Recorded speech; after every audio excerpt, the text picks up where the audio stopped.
Olá, boa noite. Boa noite. Jornada Mundial da Juventude. Em Roma, embaixador de Portugal na Santa Sé comenta sobre o maior encontro mundial católico voltado para a juventude. No Brasil, jovens da Arquidiocese de Cuiabá realizam retiro em preparação para a JMJ em Portugal.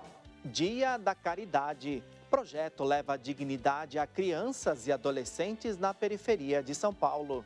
Petrobras anuncia redução no preço do gás natural. Parlamentares apresentam pedido de impeachment de ministro do Supremo Tribunal Federal.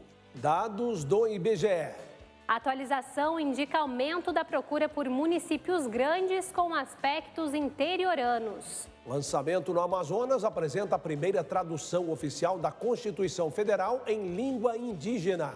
Seleção brasileira de futebol feminino.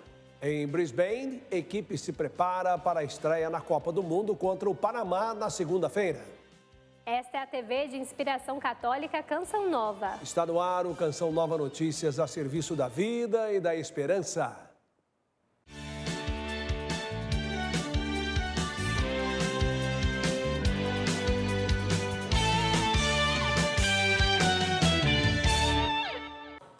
A Pontifícia Universidade da Santa Cruz, em Roma, promoveu um encontro com o embaixador de Portugal junto à Santa Sé, Domingos Vital, com jornalistas e pesquisadores. O tema tratado, a Jornada Mundial da Juventude. Em poucos dias, Portugal receberá jovens de todo o mundo para a Jornada Mundial da Juventude. O embaixador português no Vaticano recebeu a imprensa e estudiosos. No encontro, falou da expectativa de participantes no evento. Nós estamos a trabalhar com base em números muito próximos das nossas expectativas, de 1 milhão de pessoas aproximadamente. Temos já inscritos cerca de 500 mil. Dizem-nos que 500 mil inscritos quer dizer que teremos um número muito próximo desse milhão de participantes, não é? A capital portuguesa, Lisboa, realizará a JMJ 2023 de 1º a 6 de agosto. De acordo com o embaixador português, o país está preparado para o evento. Momento de encontro com Deus na oração e de muitas atividades com o Papa Francisco. A jornada é uma festa. É uma festa muito grande. Estão muitas coisas preparadas para que essa festa seja muito vivida. Mas é uma festa também espiritual, que tem essa dimensão. E não só a juventude portuguesa está preparada. Na Espanha, a ação promovida pelas Irmãs Mensageiras do Espírito Santo arrecadou fundos para levar jovens espanhóis ao evento. Nós começamos 2 processos com eles. Primeiro, um é o espiritual. Fizemos toda uma parte catequética com os temas da JMJ e também nós fizemos a arrecadação de dinheiro para poder pagar todo o valor da JMJ, para que eles possam experimentar o amor de Deus, né, junto com o Papa, o nosso Santo Papa, e também com os jovens do mundo inteiro. João Paulo II, Papa polonês, iniciou o evento em 1986 e, de acordo com ele, a JMJ é uma forte experiência de fé e de comunhão eclesial com a finalidade principal de colocar Jesus Cristo no centro da fé e da vida de cada jovem. É um encontro de esperança para o mundo. E aqui no Brasil, jovens da Arquidiocese de Cuiabá se reuniram durante 7 dias para uma experiência com a Jornada Mundial da Juventude no contexto local. Oração, catequese e missão. As atividades fizeram parte da Jornada Arquidiocesana da Juventude em Cuiabá, no Mato Grosso. Nós vimos assim esses jovens se encontrarem com Cristo pessoalmente. Vimos o brilho de Deus nos olhos dele. Até me emociona, porque foi um grande milagre assim. E como disse Ana Teresinha do Menino Jesus, Deus não coloca um sonho no nosso coração que não possa ser realizado. E se realizou. Uma semana inteira, de domingo a domingo, os jovens vivendo essa alegria de ser igreja, de ser de nosso Senhor. 9 paróquias receberam jovens e, simultaneamente, promoveram momentos de evangelização. O encontro aconteceu nos moldes de uma jornada mundial, que neste ano será em Lisboa, Portugal. Aqui a gente vê que está nascendo uma nova geração adoradora, uma nova geração missionária, e que Deus abençoe-nos a todos, que olhando esses jovens nós possamos nos sentir motivados a inspirar também outros jovens a fazerem parte da nossa igreja, a fazerem parte desse movimento que é tão bonito. Uma peregrinação marcou o último dia de encontro, onde os jovens se reuniram na Canção Nova, em Várzea Grande, região metropolitana de Cuiabá. A missa de encerramento foi celebrada pelo arcebispo Dom Mário Antônio. O que fez o semeador, vocês realizaram nessa semana missionária. Olha que página viva do Evangelho. O Papa Francisco aceitou a renúncia do arcebispo de Aracaju, Dom João José Costa, como administrador apostólico responsável pela sede vacante. O Santo Padre nomeou o bispo de Propriá, Dom Vítor Aguinaldo de Menezes. Em entrevista coletiva, Padre Genário Oliveira, vigário-geral da Arquidiocese de Aracaju, explicou o motivo da renúncia. A renúncia acontece geralmente, como lei, aos 75 anos. Mas, por outros motivos, pode acontecer a renúncia. Às vezes a pessoa, diante do peso, do cansaço, pode dizer, olha, não dá mais. Dom João Costa, carmelita, foi ordenado bispo em 2009. Antes de assumir a Arquidiocese de Aracaju, atuou como bispo em Iguatu, Ceará. Na capital sergipana, assumiu a missão de bispo coadjuntor em 2014. Desde 2017, à frente da Arquidiocese de Aracaju, Dom João, que goza do seu período de férias, redigiu uma carta a próprio punho em agradecimento ao clero que se reuniu nessa manhã para receber a notícia. Na mensagem, Dom João ressaltou que compreende que essa decisão amadurecida, não sem sofrimento, seja para o seu bem e para o proveito comum da Igreja Particular de Aracaju. A Arquidiocese permanecerá vacante até nova nomeação da Santa Sé. Dom Vítor Aguinaldo de Menezes, bispo de Propriá, em Sergipe, assumirá a administração apostólica. A atitude de um padre, do clero, é uma atitude de oração, de saber que a igreja é conduzida por Cristo e que no momento certo, a pessoa certa, o Senhor vai indicar. 19 de julho é lembrado em todo o Brasil como o Dia da Caridade. Nossa equipe em São Paulo foi em busca de ações que ajudam os mais necessitados. Vamos à capital paulista conversar com Sidney Fernandes, que tem as informações. Boa noite, Sidney. Boa noite a vocês na Central de Jornalismo e boa noite a todos que nos assistem. A data foi instituída por meio de um decreto presidencial em 1966. O objetivo principal é promover a prática da solidariedade em vários âmbitos da sociedade. A repórter Aline Mércio e o cinegrafista Antônio Matos mostram um projeto que abriu as portas para acolher pessoas em situação de vulnerabilidade social. O sorriso de Vera mostra a alegria da menina que frequenta o Centro para Criança e Adolescente na periferia da Zona Norte de São Paulo há quase 10 anos. Olha, tudo que eu sou hoje, eu devo aqui, sabe? Porque muita gente fala que eu falo bem, fala que eu sei me expressar, e aqui é justamente isso. Falam que na escola é o fundamental para ler e escrever, mas aqui é o fundamental para a vida. CCA é um centro para criança e adolescente, que tem o objetivo de atender crianças e adolescentes para fortalecer os vínculos, né? Tirar as crianças da rua, onde que eles vão aprender artes, artesanato, esporte, lazer, teatro, né? Uma boa alimentação. A obra social atende 300 crianças e adolescentes. O espaço, ao lado da paróquia Imaculado Coração de Maria, é cedido pela Arquidiocese de São Paulo e mantido pela Prefeitura da cidade. São famílias que precisam mesmo de um apoio desse projeto para que as crianças possam crescer, sonhar, né? Outro dia até uma jovem, já é jovem, que passou pelo projeto, ela falou: nossa, vocês não têm ideia de quanto vocês foram importantes para nós. A comida que a gente comia melhor era nesse projeto. Os passeios que a gente podia fazer eram nos passeios que vocês levavam. Todo o trabalho de caridade feito por aqui é motivação para quem faz essa obra social acontecer. Nós devemos olhar essa caridade não com piedade, né, que eles são coitados, não.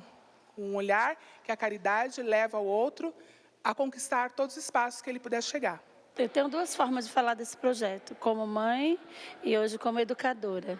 E as duas coisas se concluem em uma única só palavra, que é uma mãezona para mim, é minha estrutura, né? Porque fui assim agraciada por Deus de trabalhar no lugar onde meus filhos possam estar crescendo junto de mim. Então eu falo que isso foi um presente maravilhoso que Deus me deu.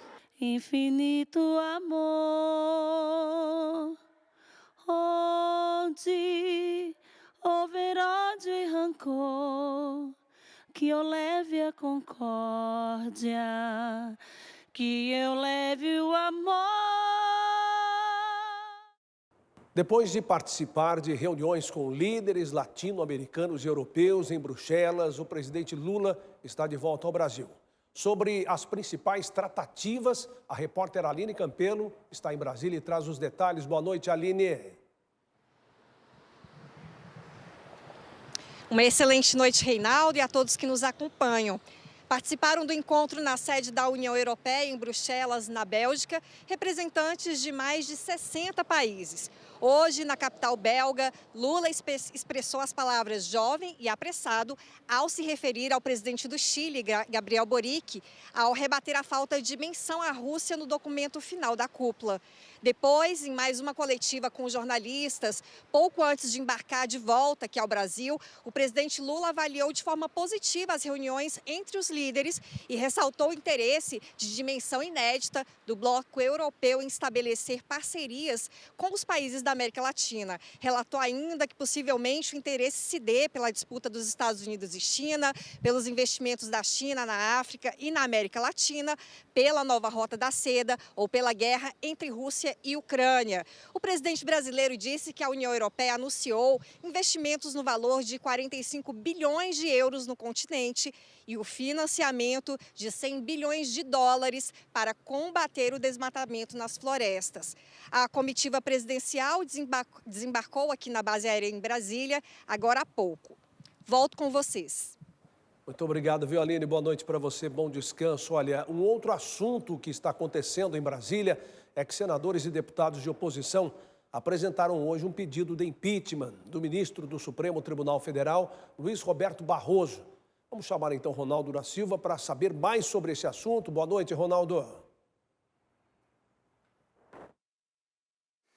Boa noite, Reinaldo, Yara, e boa noite a você que nos acompanha de tantos lugares agora. Olha, os parlamentares também querem uma investigação sobre as declarações dadas por Barroso em eventos públicos. A mais recente foi num congresso de estudantes da UNE, aqui em Brasília. O discurso de Luiz Roberto Barroso no Congresso da UNE, União Nacional dos Estudantes em Brasília, inflamou os ânimos. Após ser vaiado no evento, Barroso afirmou que tinha derrotado o bolsonarismo. Nós derrotamos a censura, nós derrotamos a tortura, nós derrotamos o bolsonarismo para permitir a democracia e a manifestação livre de todas as pessoas. Após a fala, o presidente do Senado pediu uma retratação do ministro. É algo que reputo infeliz, inadequado, inoportuno, e o que espero é que haja por parte do ministro Luiz Roberto Barroso uma reflexão em relação a isso, eventualmente uma retratação. Em mensagem publicada nas redes sociais, Barroso disse ter utilizado a expressão errada para tratar do extremismo. O Supremo Tribunal Federal também emitiu nota sobre as declarações. As retratações não foram consideradas suficientes pelos parlamentares da oposição. Em coletiva de imprensa, senadores pediram o impeachment do ministro Barroso e a abertura de um processo de investigação. Eles apontaram diversas ocasiões em que o ministro do STF teria desrespeitado a lei. São reiteradas as declarações em que ele demonstra o seu desprezo pela justiça, o desprezo pelo equilíbrio e independência entre os poderes, e dessa vez foi algo gravíssimo. O pedido de impedimento do ministro foi protocolado no Senado, segundo o grupo, com o apoio de mais de 70 deputados e 15 senadores de 10 partidos. Divirjo do presidente do Senado, ainda que tenha procurado no Código de Processo Penal procurado nas leis em vigências na República e, por último, buscando na Constituição Federal nenhum dispositivo legal, retratações, redimem crimes. Infelizmente, não encontrei. A decisão sobre a abertura do processo de impeachment é de exclusividade do presidente do Senado Federal. O Tribunal Superior Eleitoral multou a Google em R$60 mil por descumprir a decisão da Justiça que solicitou informações sobre as propagandas realizadas nas campanhas do ex-presidente Jair Bolsonaro e de Lula durante as eleições do ano passado. A decisão foi do ministro Benedito Gonçalves, corregedor-geral da Justiça Eleitoral. E a Procuradoria-Geral da República pediu dados de quase 70 milhões de seguidores do ex-presidente Jair Bolsonaro nas redes sociais. O ex-presidente se pronunciou e afirmou que o pedido é uma ameaça clara à liberdade de expressão. A solicitação foi enviada ao ministro do Supremo Tribunal Federal, Alexandre de Moraes, nesta segunda-feira e pede acesso a postagens do ex-presidente sobre eleições. A interpretação jurídica é que a ação tem parâmetros legais. Trata-se de uma questão dentro das investigações sobre a dificuldade de identificação das pessoas que estiveram nas manifestações, mas não foram detidas no próprio dia pela Polícia Federal. O que é um ato de investigação? Não é um ato que torna os seguidores réus ou que torna, inclusive, os seguidores investigados. A defesa alega tentativa de monitoramento político. Nas redes sociais, o ex-presidente escreveu: "Em nome da democracia, se ataca e se espezinha direitos." Em nota, o Ministério Público Federal esclareceu que a solicitação da PGR não se trata de investigações e exposições de dados dos usuários das redes sociais. A decisão sobre o envio das informações caberá agora ao ministro do Supremo Tribunal Federal, Alexandre de Moraes. O ministro é relator do inquérito que investiga os atos de vandalismo que ocorreram aqui em Brasília, na sede dos três poderes. Entre os itens fundamentais da Lei Geral de Proteção de Dados estão respeito à privacidade e liberdade de expressão. Para este cientista político, o acesso às informações é arbitrário e ilegal. A liberdade de expressão, os direitos constitucionais são prejudicados e ninguém fala nada. Já o especialista em direito eleitoral afirma que as instituições não podem limitar a democracia. Primeiro, pela ausência de previsão legal. Segundo, porque há uma liberdade de todos de exercitarem a sua livre manifestação, a liberdade de pensamento, a liberdade, inclusive política, de seguir uma determinada ideologia, uma determinada corrente. O pedido é assinado pelo subprocurador-geral da República, Carlos Frederico Santos. A Petrobras anunciou que vai reduzir o preço médio do gás natural nas distribuidoras. Segundo a empresa, o preço do gás natural será reduzido às distribuidoras e o corte por metro cúbico é de 7,1% em relação ao trimestre de maio a julho. A estimativa da Petrobras aponta que no acúmulo do ano, a queda no preço fica em torno de 25%. O novo valor entra em vigor em 1º de agosto. O gás natural é utilizado por indústrias, residências e veículos. Para o consumidor, o preço final vai depender dos impostos. Para o gás natural, a tarifa aplicada ao consumidor deverá ser avaliada e aprovada por agências reguladoras locais. O presidente da Rússia não participará da cúpula do BRICS para economias emergentes na África do Sul. É que o Tribunal Penal Internacional emitiu mandado de prisão contra Putin pelas ações do exército russo na Ucrânia. O BRICS, grupo de países emergentes formado por Brasil, Índia, China e África do Sul, se reunirá em agosto no continente africano. Um acordo entre os líderes permitiu a ausência do presidente russo Vladimir Putin no encontro. Do contrário, o país sul-africano enfrentaria um dilema ao sediar a cúpula. Como membro do Tribunal Penal Internacional, a África do Sul determinaria a prisão de Putin pela acusação de crimes de guerra na Ucrânia.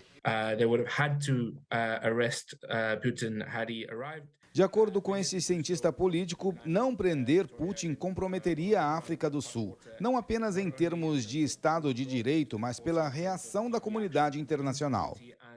Com a ausência do presidente, a Rússia será representada pelo ministro das Relações Exteriores, Sergei Lavrov.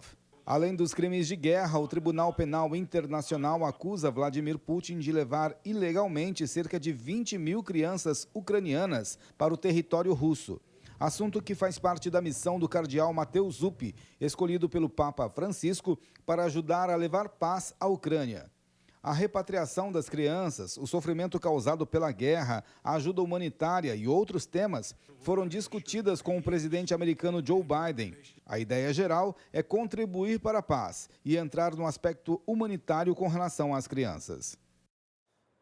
A primeira tradução oficial da Constituição Federal em língua indígena foi lançada hoje em São Gabriel da Cachoeira, no Amazonas. O município é considerado o mais indígena do Brasil e viveu um dia memorável. Um marco para a história constitucional brasileira. Vai marcar praticamente essa década, né, de gestão, de renovação de lideranças, de formação e, sobretudo, no cumprimento dos direitos, né, constitucionais. A lei máxima do país passa agora a contar com a tradução no idioma Nhengatu, conhecido como Tupi moderno. Uma cerimônia nesta manhã de quarta-feira marcou o lançamento e contou com a presença da ministra Rosa Weber, presidente do Supremo Tribunal Federal e do Conselho Nacional de Justiça. Que possamos construir juntos um Brasil verdadeiramente inclusivo.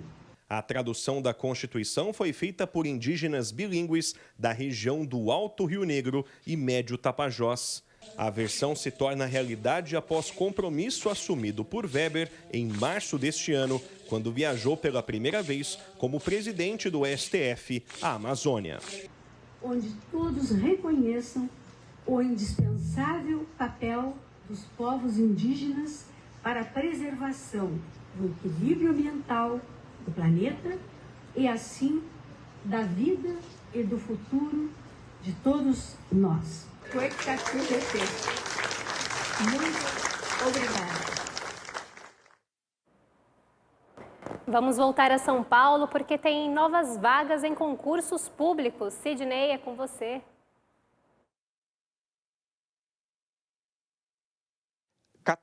Novos concursos públicos foram autorizados pelo governo federal.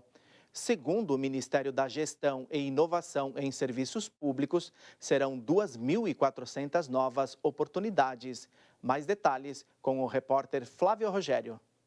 As autorizações foram publicadas no Diário Oficial da União desta quarta-feira. As oportunidades são voltadas para áreas como saúde, economia, segurança pública e meio ambiente.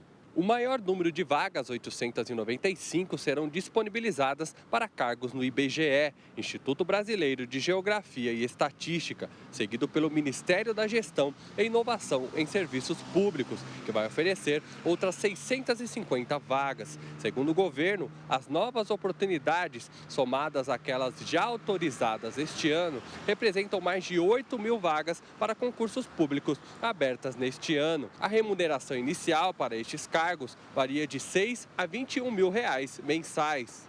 Ainda não há data para que os concursos sejam realizados. Os editais devem ser publicados em até 6 meses. De São Paulo, Flávio Rogério, para o Canção Nova Notícias. E agora vamos falar de esporte. A seleção brasileira de futebol feminino já está em Brisbane, cidade australiana, sede da equipe na primeira fase da Copa do Mundo da modalidade, que começa amanhã na Austrália e Nova Zelândia. A abertura da Copa do Mundo de Futebol Feminino será nesta quinta-feira, às 4 da manhã, pelo horário de Brasília, no estádio de Auckland, na Nova Zelândia. O primeiro jogo será entre Nova Zelândia e Noruega. A seleção brasileira fará todos os jogos da fase de grupos na Austrália. A estreia será contra o Panamá, pelo Grupo F, na próxima segunda-feira, às 8 da manhã. No dia 29 de julho, às 7 da manhã, enfrenta a França. O encerramento da fase de grupos será contra a Jamaica, no dia 2 de agosto, no mesmo horário. Os 2 primeiros colocados de cada grupo avançam para as oitavas de final. O líder do Grupo do Brasil vai encarar o segundo colocado do Grupo H, que conta com Alemanha, Colômbia, Coreia do Sul e Marrocos. Nossa participação fica por aqui. Se Deus quiser, amanhã estaremos de volta com mais conteúdo da capital paulista. Boa noite a todos. Reinaldo e Yara. Ok, Sidney, uma ótima noite e bom descanso para vocês. Após o intervalo, o resgate do velejador australiano à deriva no Oceano Pacífico. E o crescimento populacional de cidade paulista que revela a procura por grandes municípios com cara de interior.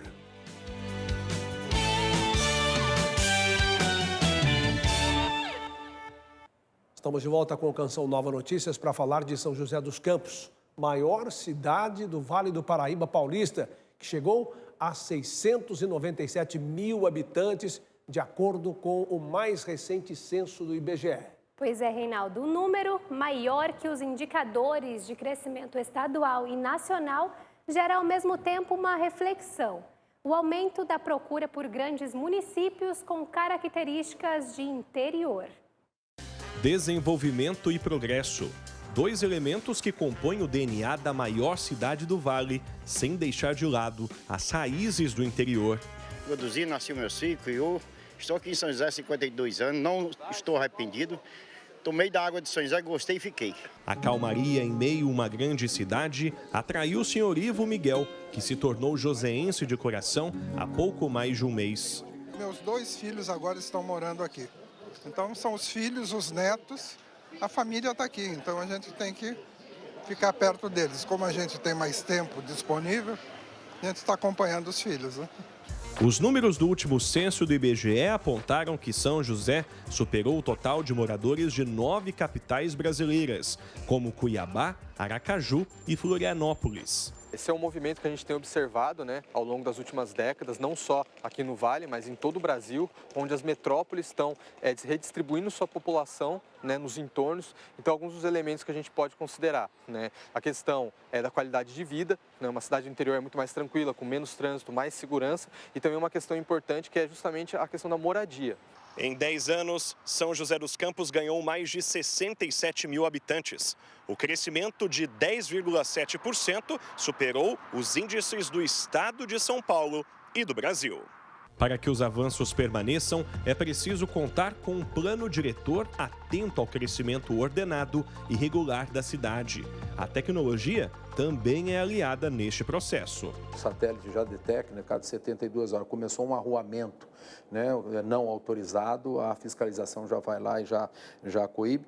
Então, a sinergia entre essas políticas públicas, tanto da definição de para onde a cidade vai crescer, de que forma vai crescer, e uma fiscalização eficiente é que resultam nessa recepção e preparo da cidade para acomodar esses novos moradores. Porque se a gente inchar as cidades e fizer um crescimento de forma desordenada, a qualidade de vida que hoje é um dos principais atrativos dessas cidades do interior e das cidades do entorno das grandes metrópoles, ele vai acabar deixando de existir. Setas que indicam a direção.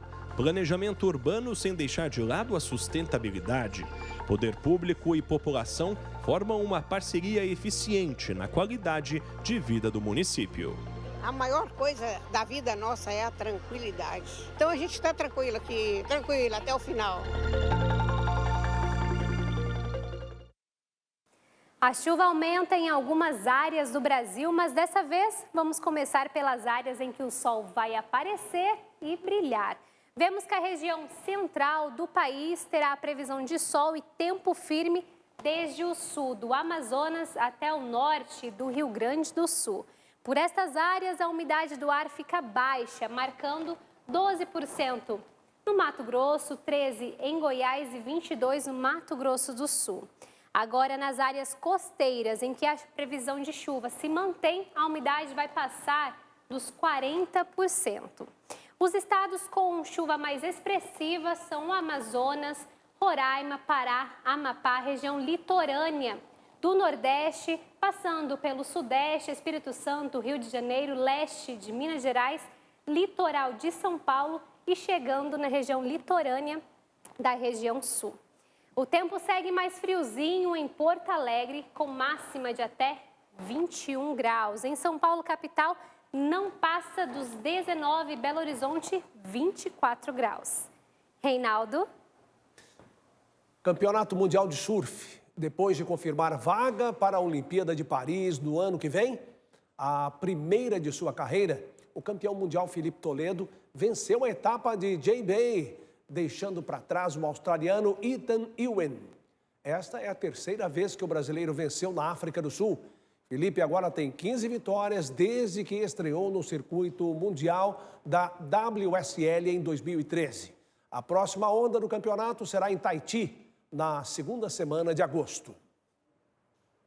A cidade portuária de Manzanillo, no México, foi palco de um final feliz para a história envolvendo um náufrago australiano. Pois é, Timothy Lindsay estava à deriva há 3 meses e foi resgatado por pescadores mexicanos.